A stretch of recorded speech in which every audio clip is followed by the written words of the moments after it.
नहीं नहीं, 3 जिलों की गजट नोटिफिकेशन नहीं हुआ था, इसलिए उसकी हम बात ही नहीं कर रहे। जहां कलेक्टर लग गए, एसपी लग गए, संभागीय आयुक्त लग गया, वहां पर आईजी लग गया और बिल्डिंगें बन गई, कलेक्ट्रेट भवन बन गए, सारे के सारे जिले के या संभाग के जितने भी अधिकारी बनते हैं, अब जैसे मेरे सीकर में एडिशनल चीफ इंजीनियर पानी का बन गया, बिजली का बन गया, दूसरे बन गए, तो सारी चीज़ें जब वहाँ पर हो गई, उसके बाद में आप समाप्त कर रहे हो मतलब उन संभागों को। अगर आप में इतना ही था, इतनी विद्वेष भावना आप में थी, तो आप बनते ही कर देते।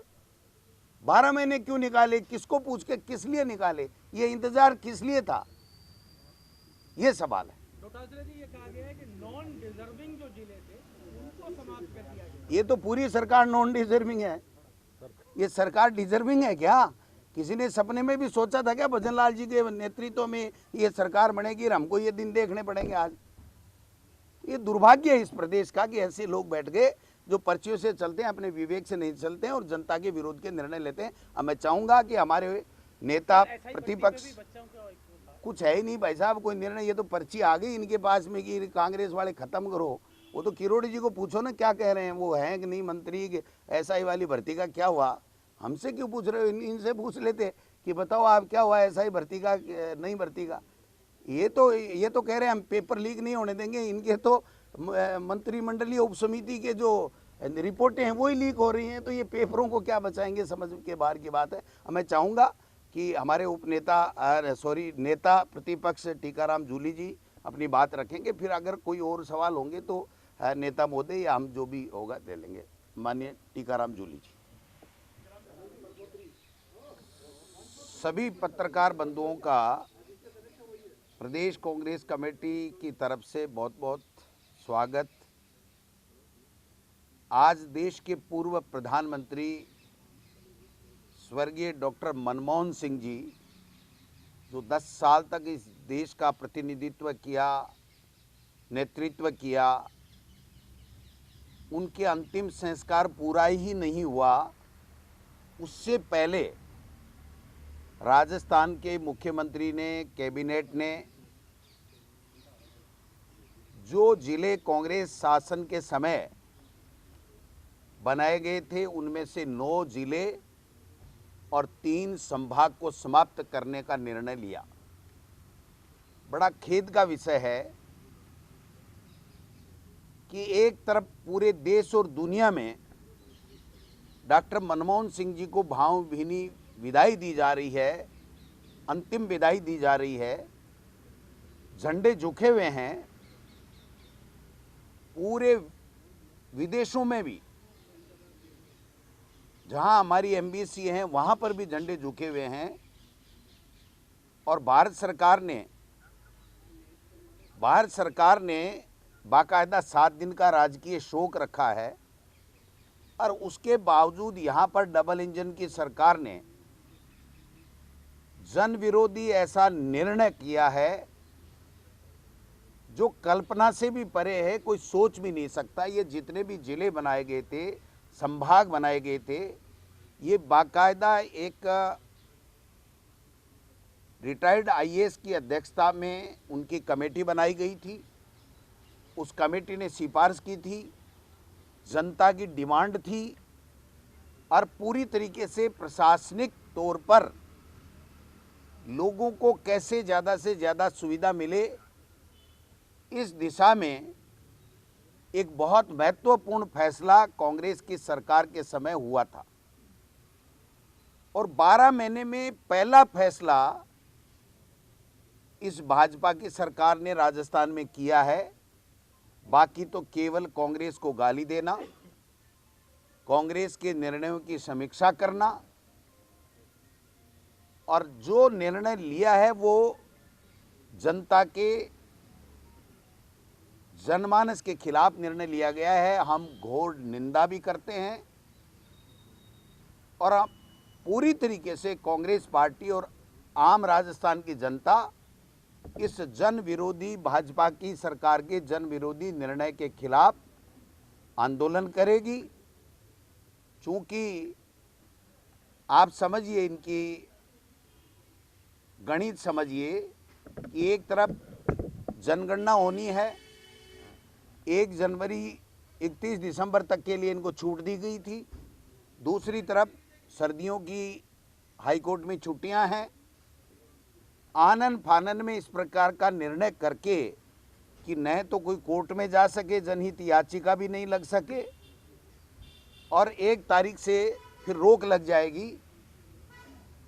3 संभाग और 9 जिले समाप्त करना, मैं समझता हूं इससे बड़ा गलत निर्णय ये सरकार आगे भी क्या लेगी, और आज तक की किसी भी सरकार ने ऐसा गलत निर्णय नहीं लिया। हम लोग जनता के साथ कंधे से कंधे मिला करके इनके इस अलोकतांत्रिक, विवेकहीन और पर्ची से लिए गए निर्णय के खिलाफ जन आंदोलन करेंगे। अगर आवश्यकता हुई तो हम माननीय न्यायालय की शरण भी लेंगे। आप बताइए कि एक कमेटी कह रही है कि ये जनहित में प्रशासनिक दृष्टि से उचित है, और दूसरी एक कमेटी बना करके आप लोग इस तरीके का निर्णय करते हो। मैं समझता हूं कि राजस्थान की जनता देख रही है। मुख्यमंत्री जी कुछ 5, 10, 15, 20 दिनों से ज़्यादा ही जा रहे थे दिल्ली, तो हम ये सोच रहे थे कि कोई प्रधानमंत्री जी को यहाँ बुलाएंगे तो कोई तोहफा देंगे, तो वो तोहफा भी नहीं दे पाए। ERCP को राष्ट्रीय परियोजना भी नहीं बना पाए, और कोई पैकेज भी नहीं दिला पाए कोई विशेष। और ये तो 10, 5, 15 दिन से जो अप डाउन चल रहा था, ये यही अप डाउन चल रहा था कि वहाँ से कब पर्ची आए और कब इस तरीके से जनता के हितों पे कुठाराघात ये कर सकें। ये भजन लाल जी निर्णय करके खुश हो रहे होंगे, लेकिन इनको पता नहीं है ये बीजेपी के अमित शाह जी और मोदी जी है ना, ये हरियाणा में खट्टर बनाते हैं ना, वैसे इनको भी हरियाणा का खट्टर बना करके गलत निर्णय करा करके अपनी राजनीतिक रोटियां तो सेक लेंगे, और उसके बाद में इनको हटा के कहेंगे कि नहीं आप तो फेल हो गए, कोई दूसरा आएगा। तो मुख्यमंत्री जी को अपना विजन दिखाना चाहिए था, हिम्मत दिखानी चाहिए थी, ऐसे सरेंडर नहीं होना चाहिए था। और उनको राजस्थान की जनता ने बड़ी आस और उम्मीद के साथ में चुना था, और इन्होंने तो एक झटके में सब कुछ ही निरस्त कर दिया। बताइए आप, उन जिलों में कलेक्टर लगे हुए हैं, SP लगे हुए हैं, वहाँ पर जिले के दफ्तर बन रहे हैं, जिले के हॉस्पिटल बन रहे हैं, कलेक्ट्रेट के भवन बन चुके हैं। आप उन जिलों को और संभाग को बिल्कुल समाप्त कर रहे हो। ये कौन सा निर्णय आप बताइए।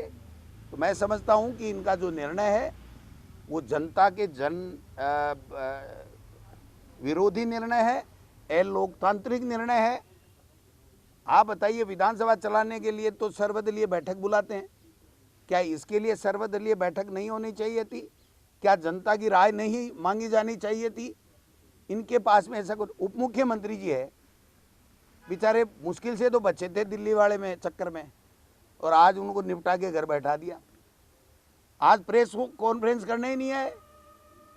अरे भाई प्रेमचंद बहरवा जी, जनता में किस मुंह से आप अपना चेहरा दिखाओगे कि आपका जिला जो वर्षों से डिमांड कर रहे थे, आपका जिला चला गया, आप उप मुख्यमंत्री हो। किस बात के उप मुख्यमंत्री हो?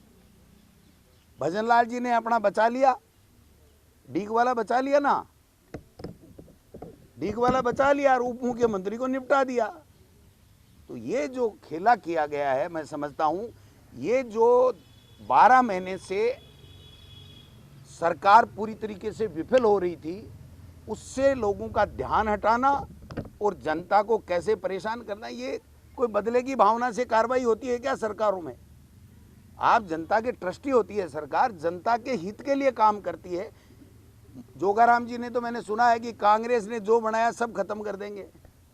भाई साहब, कांग्रेस ने तो इस राजस्थान को और कांग्रेस ने इस देश को ऐसा बनाया है, स्वर्णिम भारत जिसको कहते हैं, या जो आन बान शान के लिए जितने विकास कांग्रेस की सरकारों ने यहाँ पर किए और जितने कानून बनाए हैं जनहितैषी, उन सबको खत्म कर दो, फिर इसके अलावा आपके पास बचा क्या है?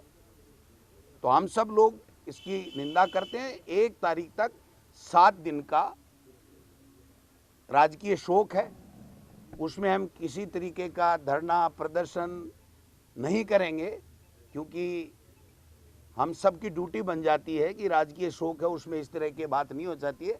1 तारीख के बाद में हम लोग जन आंदोलन खड़ा करेंगे, जनता के साथ कंधे से कंधा मिला करके इनको मजबूर करेंगे कि या तो ये जिले बना दें, संभाग बना दें और बनाएं, कोई दिक्कत नहीं, ये मर्जी है जितने बनाएं।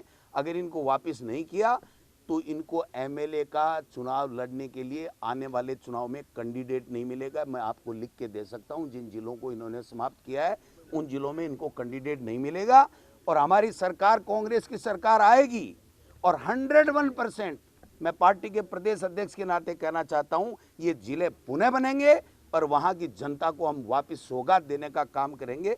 अगर इनमें जरा बहुत भी, थोड़ी बहुत भी अगर इनमें कुछ बची है शर्म, तो इनको ये निर्णय अपना वापस लेना चाहिए जो आज निरस्त करने का निर्णय लिया गया। डॉक्टर जी, ये